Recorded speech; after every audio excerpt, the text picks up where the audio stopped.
چاہتی ہوں. کہا ٹھیک ہے آپ کی وصیت قبول ہے. وصیت کو ایکسپٹ کیا.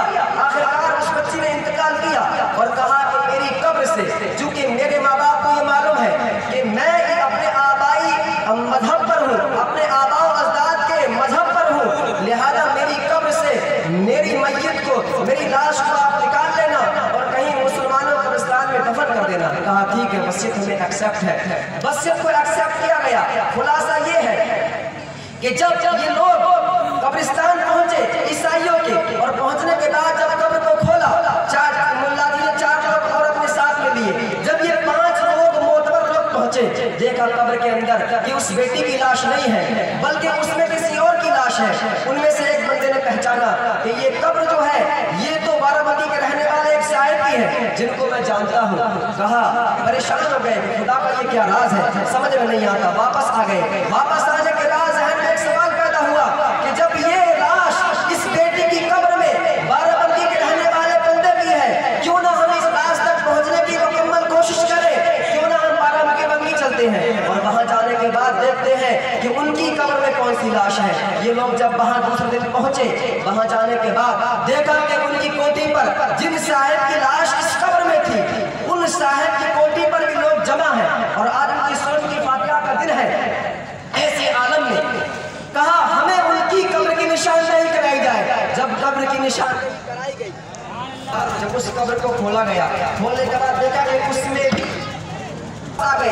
کہا خدا کا راز ہم نہیں جان سکتے. آخرکار یہ کہ جب وہی بیٹی, اسی کمشنر کی بیٹی جب ان ملا جی صاحب کے خواب میں آئی, کہا تم پریشان ہو. جب انہوں نے دیکھا کہ وہی بیٹی نوران خلد کے جھرمٹ میں سامنے کھڑی مسکرا رہی ہے, وہی فاطمہ بیٹی عرض کرتی ہے کہ جب میری روح عالم بالا کی طرف لائی گئی تو میں نے دیکھا کہ مجھ کو نوران خلد میں ہوتے نور میں جب مجھے بحر پور میں ہوتا دیا تو میرا کفن کا تار تار بارش میں بھیگ گیا, اور میں نے دیکھا کہ عالم بالا میں, عالم برزخ میں ہر طرف شوکت محمدی کے جھنڈے گڑے ہوئے ہیں, اور میں نے دیکھا کہ وہاں پر ایسا عالم اور ایسی کیفیت, ایسا مرتبہ مقام جس کو ملتا ہے وہ عشق رسول کا جام پینے والا بندہ ہوتا ہے. میں دنیا والوں کو یہ ذہن دینا چاہتی ہوں کہ مرنے کے بعد قبر میں سب سے زیادہ مقام جس عمل کو حاصل ہے وہ عمل صرف عشق رسول ہے, یعنی عشق رسول کے علاوہ کوئی ایسا مرنے کے بعد کسی اور عمل کو نہیں. لیکن بس آخری بات یہ کہ آج یوٹیوب پر یہ مسئلہ گردش کر رہا ہے اور ذکر علی کے لے کر حضرت امیر معاویہ کے مسئلے کو لے کر جو باتیں چل رہی ہیں, نوجوان سوال کرنے بھی آتے ہیں. اس میں ایک بات بس کہہ دوں, رشت و محبت کے نام سرکار اعلیٰ حضرت نے جو ایک فیصلہ کن بات کہی ہے جس سے فیصلہ ہو گیا, وہ بات یہ آپ ارشاد فرماتے ہیں کہ فرق مراتب بے شمار, فرق مراتب بے شمار, حق بدستے حیدر کرار, معاویہ بھی ہمارے سردار اور ان پر تان تار فجار. اس بات کا خلاصہ یہ ہے کہ حضرت